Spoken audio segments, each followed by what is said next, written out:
जब मैंने उत्तर प्रदेश में 17 में मुख्यमंत्री पद की शपथ ली और उसके बाद से अब तक अपराध और अपराधियों के प्रति हमारी जीरो टॉलरेंस लगातार जारी है। जिस राज्य में वन डिस्ट्रिक्ट वन माफिया थे, आपने देखा होगा हर दुर्दांत माफिया यूपी के अंदर से था और केवल वह इंटर स्टेट ही नहीं था, वे इंटरनेशनल भी लिंक्स उनके थे। मुझे याद है एक बार की घटना,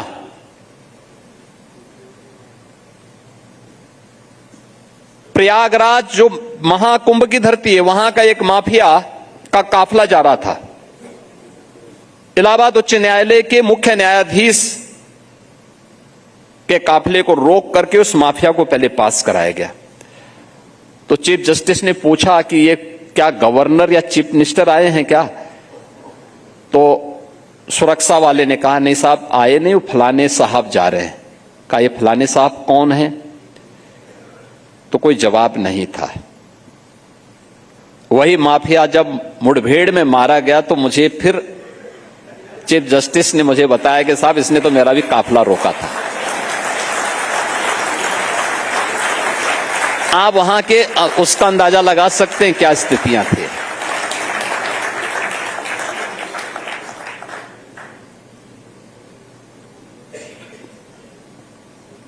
कोई भी सरकार हो, समानांतर सत्ता उन माफियाज की चलती थी।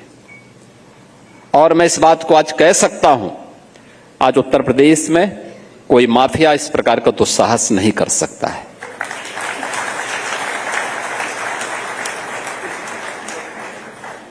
कोई भी ऑर्गेनाइज क्राइम उत्तर प्रदेश के अंदर आज के दिन पर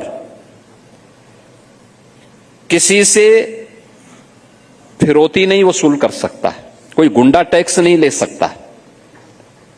आज यूपी के अंदर कोई व्यापारी, कोई उद्यमी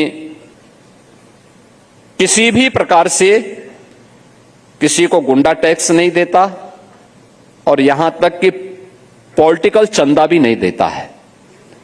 यह भी हमने रोक लगाई है कि कोई पॉलिटिकल चंदा भी नहीं दिया जाएगा, कोई गुंडा टैक्स नहीं ले सकता। इसके परिणाम सामने आए। आज उत्तर प्रदेश के अंदर मुझे प्रसन्नता होती है जब मैं बेटियों को स्कूल जाते हुए देखता हूं, और पश्चिमी उत्तर प्रदेश में खास तौर पर।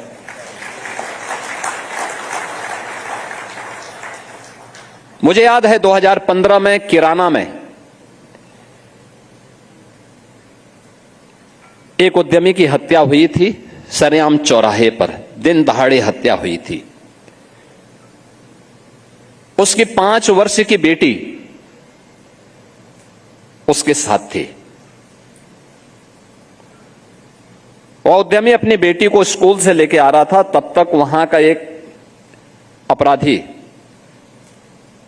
एक हिस्ट्री सीटर ने उस उद्यमी को देखा और सरेआम चौराहे पर गोली मारी थी। कोई कार्रवाई नहीं हुई। वह परिवार यहां से छोड़ करके सूरत चला गया था। 17 में सरकार आई। सरकार आने के बाद हम लोगों ने जब कार्रवाई प्रारंभ की, 19 में वह परिवार वापस आया और तब तक हमने देखा था कि किराना में जितने परिवार वहां से प्लान किए गए थे उसमें से ज्यादातर आ चुके थे और मैं भी फिर उस परिवार से मिलने के लिए गया था। तो मैं इस परिवार में गया। मैंने उस परिवार में कहा कि भाई देखो, मैंने मैसेज भेजा था कि मैं आज भोजन दोपहर का उसी परिवार के साथ करूंगा और मेरी तरफ से उन लोगों को विनती भेजना कि मैं उस परिवार में ही भोजन करना चाहूंगा आज। और मैं गया था। मैंने परिवार के लोगों से हालचाल लिया और फिर मैंने पूछा, मैंने कहा कोई समस्या तो नहीं है? तो परिवार के लोगों ने तो कहा नहीं साहब कोई दिक्कत नहीं, लेकिन देखिए वो 5 वर्ष की बेटी जो 15 में 5 वर्ष की थी, तब तक 9 वर्ष की हो चुकी थी और स्कूल जा रही थी। उसने मेरे कान में आके कहा, उसने कहा हमें डर तो नहीं है, लेकिन उसी प्रकार के एक गुंडे को मैंने एक दिन सड़क पे देखा है। तो मैंने वहां के एसपी को बुलाया। मैंने कहा भी पूछो, ये मालूम करो कि क्या वह अपराधी जेल से छोटा तो नहीं है, और छोटा है तो कैसे घूम रहा है। आप आश्चर्य करेंगे कि इतनी बात मैंने कही थी, वो बात कहीं से लीक हुई और अगले दिन कोर्ट में एक एप्लीकेशन पड़ी कि हम सब अपनी बेल कैंसिल कराना चाहते हैं उस अपराधी के।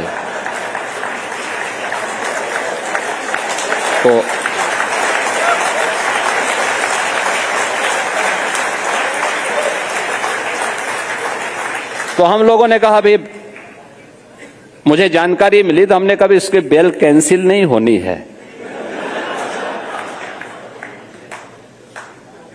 उसको बाहर ही रहना चाहिए। और अब हिसाब किताब आमने सामने होगा। और मुझे बताते हुए प्रसन्नता है कि आज कैराना, कांधला हो या कहीं भी हो, इस प्रकार की कोई स्थिति नहीं। और ये पहली शर्त है किसी भी राज्य के लिए और किसी भी देश के लिए कि सुरक्षा का वातावरण हो जो राज्य को देना चाहिए, हर व्यक्ति को देना चाहिए, हर व्यक्ति का यह अधिकार है। दूसरा, पिछले 11 वर्ष के अंदर देश ने आर्थिक रूप से काफी प्रगति की है और बहुत शानदार दिशा में आगे बढ़ा है। प्रधानमंत्री मोदी जी के नेतृत्व में आज भारत दुनिया के अंदर आर्थिक उन्नति के नित नए प्रतिमान को स्थापित करने को अग्रसर हो रहा है। तकनीक का उपयोग कैसे किया जाए, कैसे हम एक कॉमन मैन के जीवन में व्यापक परिवर्तन के कारक बन सकते हैं और तकनीक कैसे उसमें महत्वपूर्ण भूमिका का निर्वहन कर सकती है। डीबीटी के माध्यम से हर व्यक्ति के खाते तक पैसे का पहुंचना उस तकनीक के माध्यम से संभव हो पाया है।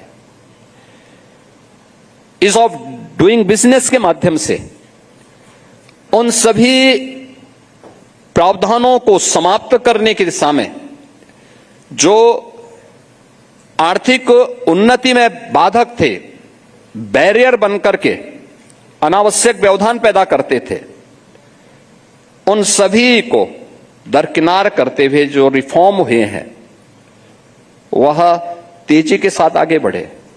और आज परिणाम क्या है? यूपी जैसा राज्य, मैं इस बात को कह सकता हूं कि जब हम लोग आए थे 17 में, तब UP is of doing business में 13वें 14वें स्थान पर था। आज वह देश का टॉप अचीवर स्टेट के रूप में उत्तर प्रदेश का अपना स्थान है।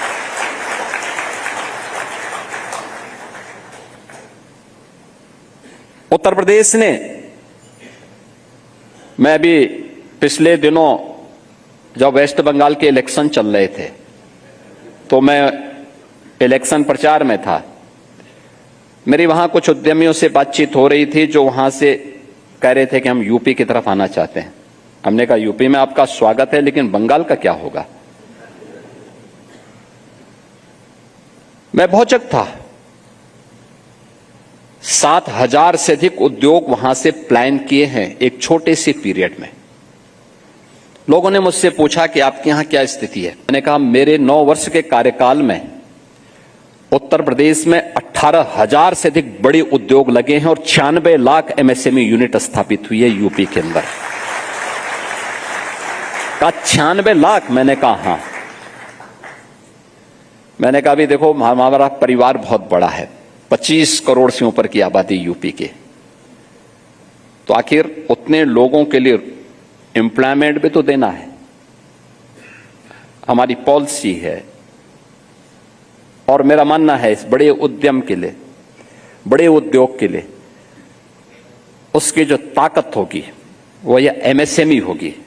और उसको हम इसलिए हर एक जनपद में हम लोगों ने 2018 में ही वन डिस्ट्रिक्ट वन प्रोडक्ट के रूप में उसे आगे बढ़ाया, उसकी ब्रांडिंग की और उसी ब्रांड के माध्यम से हम उसको प्रमोट करते हैं। उसको तकनीक के साथ जोड़ा, उसको डिजाइन के साथ जोड़ा, उसको पैकेजिंग के साथ जोड़ा और आज वो बहुत अच्छी दिशा में कार्य कर रहा है।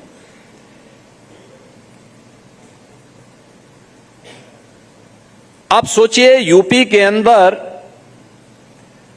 हमारे पास वर्तमान में 32,000 से अधिक बड़े उद्योग हैं और इनमें से पिछले 8-9 वर्ष के अंदर 18,000 से अधिक नए लगे हैं। ये सभी नए स्थापित हुए हैं। उत्तर प्रदेश जैसे राज्य में मुझे याद है जब मुझे पहला इन्वेस्टर समिट करना था तो हमारे उस समय के उद्योग मंत्री, राज्य के उद्योग मंत्री और राज्य के हमारे अवस्थापना और औद्योगिक के विकास विभाग के आयुक्त और उसके प्रिंसिपल सेक्रेटरी मेरे पास आए। उन्होंने कहा साहब हम लोग एक इन्वेस्टर समिट करना चाहते हैं।